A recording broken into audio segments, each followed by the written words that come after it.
Ayoko, gastos lang yan. Bata pa naman tayo at healthy pa. Oo nga, bata pa tayo at healthy ngayon. Eh paano bukas?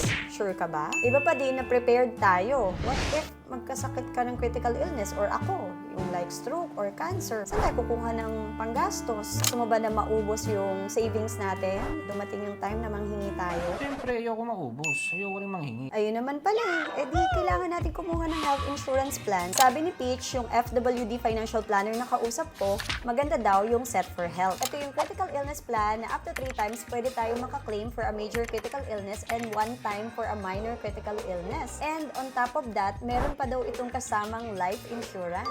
At meron pang waiver of premiums. Ang pinaka-the best pa sa plan na to, Han, kasi sa iba, pag di mo nagamit at age 75, tapo na yung binayad mo. So dito, pag hindi natin nagamit, hindi tayo nagkasakit ng any major critical illness at age 75, 100% money back guarantee. Isa sa oli sa atin lahat ng binayad natin. O diba, huhulugan lang natin to, tapos whatever happens, yung unexpected dumating, nagkasakit, may pera tayo. At kung hindi naman nagkasakit, may pera pa din tayo kasi money back guarantee ito. Kaya win-win situation ito para sa atin. Panalo, diba? Wow, ayos yan ah. Oo, sobrang ganda, diba? Tatabi din naman tayo every month sa bank. Pero pag nagkasakit ka, bibigyan ba tayo ng 2 million ng bangko up to 3 times? Hindi, diba? Sabihin sa'yo, mag-withdraw ka. Oo nga, sige, kumuha na tayong tig-isa. Okay, kontakin ko na si Peach Abashala para matulungan na niya tayo.